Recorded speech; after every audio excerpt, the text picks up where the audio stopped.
Ya de vuelta en Negocios Televisión, pendientes de toda la actualidad, de todas las últimas horas, llega el momento de repaso de las noticias del día, las noticias más importantes, con el foco puesto en Israel, por supuesto, en el discurso que ha hecho hoy Vladimir Putin hablando de la guerra en Ucrania. Zelensky, que acaba de llegar a Alemania, y precisamente hablando de Alemania, les contamos enseguida una última hora con varios miembros de Hamás detenidos. Empezamos hablando de Israel, de un informe que afirma que Israel va a presentar a Estados Unidos un calendario para el fin gradual de la guerra contra Hamás en Gaza, a la sombra de las crecientes tensiones entre ambos países por los continuos e intensos combates. La intensa fase de la guerra, según lo previsto, va a concluir a finales de enero. Esto es lo que informa el Canal 12. Después, las FDI dice que van a tardar varias semanas en retirar sus fuerzas del corazón de Gaza y desplegarlas en líneas de defensa ubicadas dentro y fuera de la franja. Se espera que la tercera y más prolongada etapa dure la mayor parte del año que viene, que consiste en incursiones y operaciones localizadas con el objetivo de derrocar el gobierno del grupo de Hamás. Este informe dice que Israel pretende mantener el control sobre Gaza en el futuro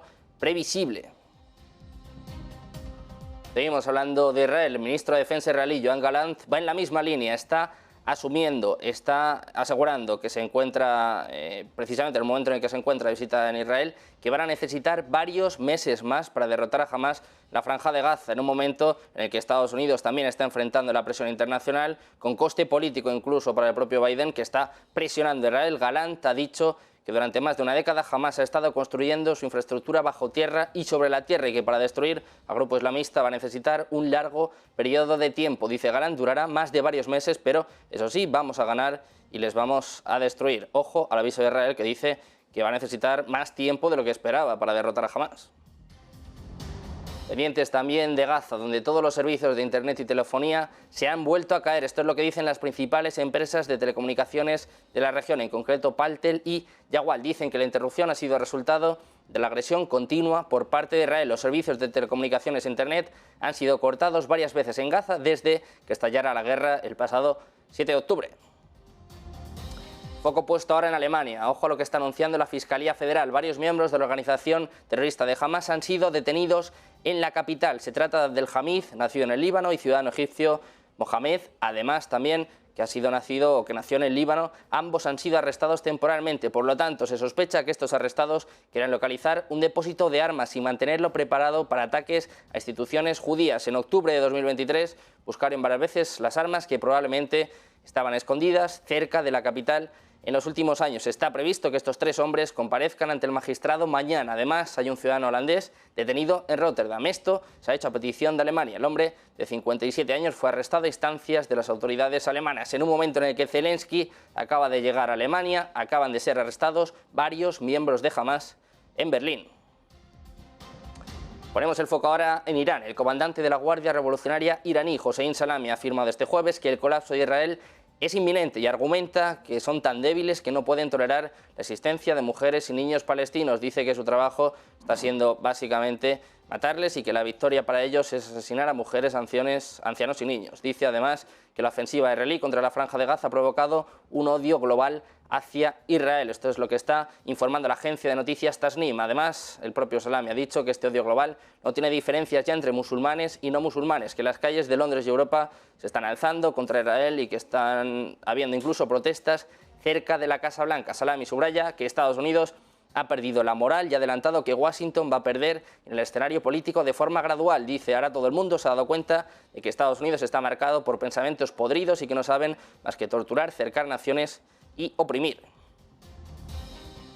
Seguimos hablando de Irán, precisamente advirtiendo sobre las consecuencias del establecimiento de una fuerza multinacional en el Mar Rojo. Esta fuerza tendría el objetivo de proteger contra ataques a barcos por parte de los rebeldes hutíes, respaldados por Teherán, que siguen atacando las costas de Yemen. La Casa Blanca dijo la semana pasada que Estados Unidos podría establecer un grupo de trabajo naval para escoltar los barcos comerciales en el Mar Rojo después de todos los ataques que están teniendo lugar por parte de los hutíes los últimos días. El ministro de Defensa iraní ha dicho a la agencia de noticias oficial ISNA que si toman una medida tan irracional se van a enfrentar a problemas extraordinarios. Dice además que nadie puede dar un paso en una región en la que tienen predominio y que en el caso de hacerlo van a tener que enfrentarse a Irán. Nueva amenaza por parte de Irán a Estados Unidos. Precisamente hablamos de Estados Unidos, que está actualmente en un estado extremadamente vulnerable a un ataque terrorista catastrófico. Esto es lo que dice el subdirector del FBI, Chris Swecker. Se retiró de la oficina precisamente en un momento en el que tenía responsabilidad sobre todas las investigaciones criminales del FBI en 2006. En una entrevista con Newsweek ha dicho que nunca había visto a Estados Unidos tan abierto al terrorismo islámico. Sus comentarios coinciden con los del FBI y el Departamento de Seguridad Nacional, que están advirtiendo a las autoridades de que existe un peligro de un ataque terrorista islámico y que además ha aumentado considerablemente desde que comenzó la guerra entre Israel y Hamás. Swecker dice que Hamás y la milicia libanesa de Hezbollah, respaldada por Irán, necesitan provocar un conflicto con Estados Unidos. Precisamente con el foco puesto en Estados Unidos hablamos de cómo intenta contrarrestar todas estas cuestiones. Hablamos de que está aprobando un gasto militar récord para 2024, hasta 886.000 millones de dólares. Nos lo cuenta, nos lo explica nuestra compañera Marta Vilar. ¿Qué tal? Muy buenas, Marta. Muy buenas, Sergio. Efectivamente, acabamos de conocer que más de 2/3 de la Cámara de Representantes de Estados Unidos han votado hoy a favor de un proyecto de ley de política militar, de política de defensa, que incluye un récord de 886.000 millones de dólares en gasto militar anual y que autoriza algunas políticas como ayudas a Ucrania o incluso un retroceso con respecto a China en el Indo-Pacífico.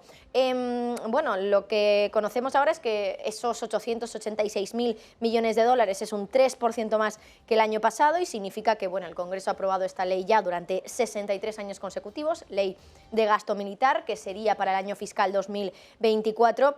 Y bueno, aparte de los proyectos de ley de asignaciones que fijan los niveles de gasto gubernamental, además este proyecto de ley autoriza un poco todo, desde aumentos salariales para las tropas, el de este año va a ser del 5,2%, hasta compras de barcos, municiones, aviones. Bueno, debido a que es una de las pocas leyes importantes que sí que se convierte en ley todos los años, los miembros del Congreso suelen utilizarla además también como vehículo para una gama de iniciativas muy amplias. Por ejemplo, también he seguido muy de cerca por empresas grandes del sector de la defensa, como es Lockheed Martin, RTX y bueno, otras empresas que ya saben también reciben contratos del Departamento de Defensa. Esto simplemente pone de manifiesto que Estados Unidos sigue gastando mucho dinero y que sigue planeando gastar dinero y ya cantidades récord el año que viene también en gasto militar, es decir, en defensa, dinero que va a ir a parar a sus empresas para luego dar esos productos que vayan a fabricar a Ucrania o a Israel. Simplemente una manera, se lo hemos explicado aquí muchas veces, de hacer que la economía de Estados Unidos siga creciendo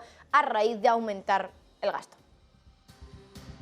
Estados Unidos, muchas gracias Marta por esta última hora y hablamos de nuevo de Estados Unidos y en este caso de Finlandia. Han alcanzado un acuerdo de cooperación en materia de defensa que va a permitir a las tropas estadounidenses el uso de 15 bases militares en el país nórdico. Esto es lo que está informando el gobierno finlandés. Está previsto que el acuerdo, que debe ser aún refrendado por el Parlamento finlandés, sea firmado formalmente el próximo lunes en Washington, poniendo fin a más de un año de negociaciones bilaterales. Finlandia, el país de la Unión Europea con la frontera más larga con Rusia, ha optado por dejar atrás su tradicional política de neutralidad después del inicio del conflicto, precisamente también después de su ingreso en la OTAN el pasado mes de abril.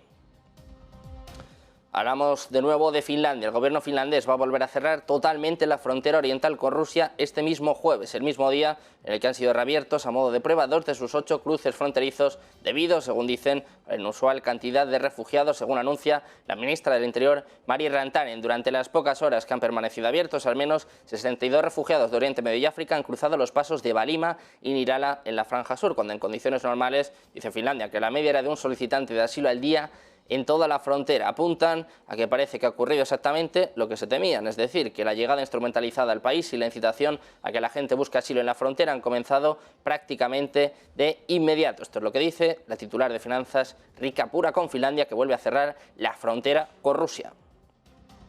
Pendientes también de Hungría, el primer ministro húngaro Viktor Orbán ha asegurado este jueves a su llegada a la cumbre de líderes europeos en Bruselas que no hay razones para que la Unión Europea negocie la adhesión de Ucrania. Y dice Orbán que no han cumplido los requisitos que le pide la Comisión Europea. Lo escuchamos. Is not a theoretical issue. Enlargement is a merit-based, legally detailed process, which has preconditions. We have set up 7 preconditions, and even by the evaluation of the Commission, 3 out of the 7 is not fulfilled. So there is no reason to negotiate membership. Dice Orbán que la ampliación no es un tema teórico, que está basado en méritos y que además está legalmente detallado, que hay 7 condiciones y que Ucrania hay 3 que no cumple, así que no hay ninguna razón para negociar ahora mismo la membresía de Ucrania. Precisamente hablamos del presidente ucraniano que ha pedido a los líderes de los Estados miembros de la Unión Europea que aprueben con unanimidad la apertura de negociaciones de adhesión con Ucrania y que eviten así dar al presidente ruso Vladimir Putin la que sería su primera y única victoria del año. Eso es lo que dice al menos Zelensky. Dice que la gente en Europa no va a ver ningún beneficio en que se premie a Moscú desde Bruselas con negatividad hacia Ucrania. Dirigiéndose a los jefes de Estado de los 27, Zelensky pidiendo, y en este caso también alabando la solidez del apoyo del conjunto ucraniano, dice que es muy importante que no caigan otra vez en la indecisión en el día de hoy, que nadie quiere que Europa sea percibida como no confiable o incapaz de tomar las decisiones para las que se había preparado. Sin embargo, tiene el problema de que Orbán no cede, no recula. Precisamente el presidente ucraniano Volodymyr Zelensky ha llegado hoy en una visita sorpresa a Alemania. Esto es lo que adelanta la policía de Frankfurt en las redes sociales. Dicen que en relación a la visita de hoy del presidente ucraniano, debido al aumento de las medidas de seguridad durante su estancia, va a haber temporalmente cortes de tráfico y perturbaciones en toda la zona de la región Rin-Mieno. Esto es lo que han escrito en las redes sociales, en concreto en X. Según la cadena NTV, Zelensky ya ha aterrizado en Frankfurt, mientras que el jefe de la oficina del presidente de Ucrania, Andriy Yermak, ha publicado en su cuenta de Telegram una bandera alemana. Zelensky visitando además por sorpresa una base en Estados Unidos y de visita en Alemania. Le dirán que no hay plata, claro. Hablamos ahora del secretario general de la OTAN, Jens Stoltenberg. Dice que hay un peligro real de que el presidente ruso Vladimir Putin no se detenga en Ucrania si vence allí la guerra. Esto es lo que advierte el propio Jens Stoltenberg. Lo escuchamos. Yes, we all wanted more progress. We hoped for more territorial gains by the Ukrainians through the summer and through the offensive they launched early in the summer. But at the same time, we need to remember where we started. When this war started in February last year, most experts believed that Kiev would be under Russian control within days. And the Russians actually landed special forces on the airport just outside Kiev with the aim of taking Kiev. They also believed that Ukraine would collapse within weeks. That didn't happen. First, the Ukrainians were able to push back and defend, and they liberated the north around Kiev, the east in Kharkiv, and then the south around Kherson. So the Ukrainians have already liberated 50% of the territory that Russia controlled in the beginning of the war. Dice Stoltenberg que por eso los aliados de Ucrania deben seguir apoyando militarmente a las fuerzas de Kiev. Dice que si Putin gana en Ucrania existe un peligro de que su agresión no termine allí. Nueva advertencia por parte del secretario general de la OTAN. Precisamente ponemos el foco en el presidente ruso, Vladimir Putin. Ha dicho este jueves que si Ucrania no cesa y acepta los términos de Rusia para la paz, Moscú va a tener que resolver el problema por la fuerza. Dice Putin que o se acuerda la desmilitarización o hay ciertos parámetros y, por cierto, durante las negociaciones de Estambul ya se acordaron, dice el propio Putin, a menos que suceda esto, o hay otras posibilidades para llegar a un acuerdo, para resolverlo mediante el uso de la fuerza. Dice Putin, esto es por lo que buscaremos, esto es por lo que lucharemos. Lo escuchamos precisamente hablando de la desmilitarización. Respecto a demilitarización, si no quieren negociar y acordar nada, pues entonces tenemos que tomar medidas, incluidas militares. Hoy Ucrania ya no produce casi nada. Intentan guardar algo, pero ya no producen casi nada. Todo, perdóname por la mala expresión, pero todo se le da. Todo se le dan, son donaciones, pero estas donaciones se pueden terminar y parece que ya se están poco a poco terminando. Dice también Putin que los objetivos de la llamada operación militar en Ucrania no han cambiado y dice sobre todo que se centran en desmilitarizar y desnazificar a Ucrania.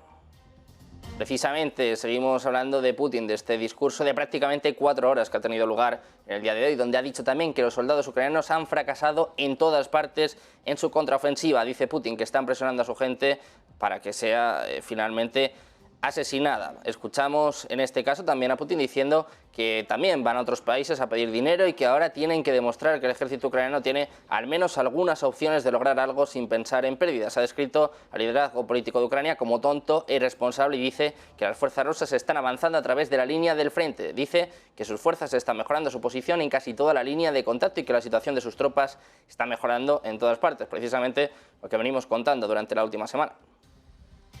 Seguimos hablando de Putin. Ha advertido también a Milei. Dice que la dolarización de la economía planeada por el nuevo gobierno de Argentina implica una pérdida importante de soberanía. Dice Putin que la lógica está clara, pero eso desde luego implica una pérdida importante de soberanía, de la soberanía para Argentina. Escuchamos a Putin advirtiendo a Milei.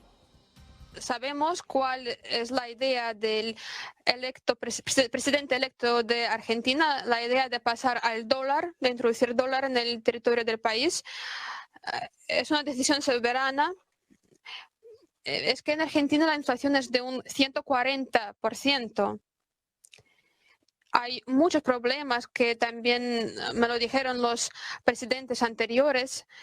Hay problemas con la devolución de los préstamos tomados anteriormente por Argentina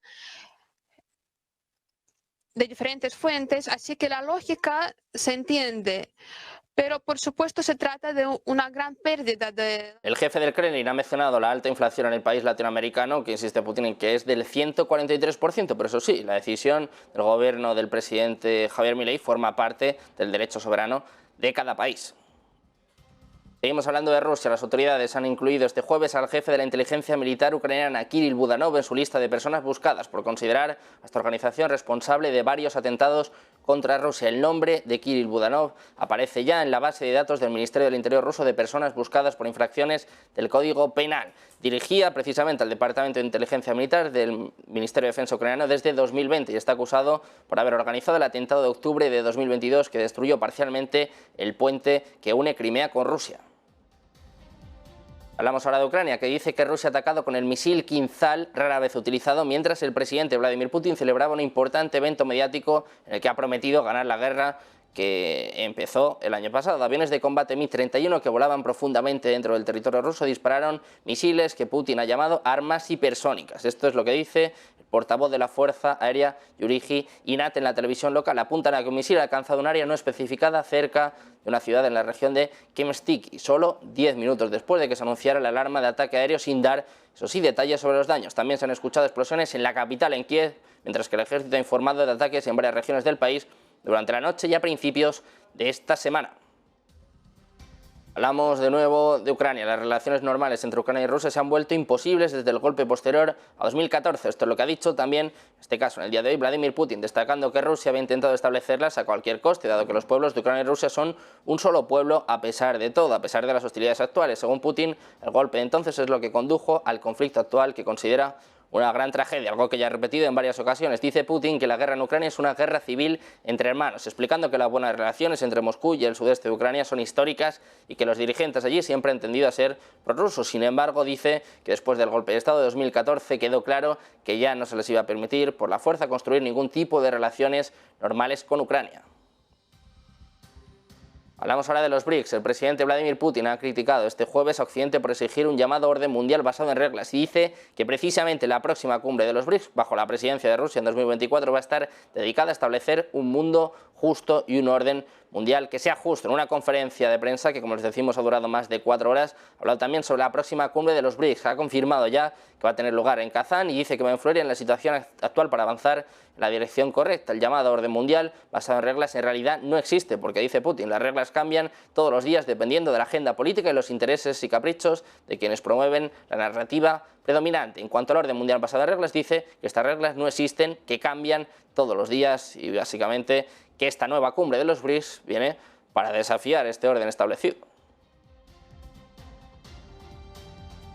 Seguimos hablando de más noticias, pendientes también en este caso de los bancos centrales. Hoy nueva decisión de tipos por parte del Banco Central Europeo, como ya saben, ha mantenido sin cambio los tipos de interés con la vista ya puesta en el primer recorte que podría llegar en 2024 ante la intensa caída de la inflación según las propias previsiones del Banco Central Europeo. También el foco en la Reserva Federal, que mantuvo también ayer estable su tasa de interés clave por tercera vez consecutiva y prepara así el terreno para múltiples recortes en 2024 y en años posteriores. Decisiones con las que la horquilla se mantiene en el máximo de 22 años, entre el 5,25 y el 5,50%. El gráfico de puntos también muestra que las expectativas de los miembros individuales apuntan a otros 4 recortes en 2025 o un punto porcentual completo.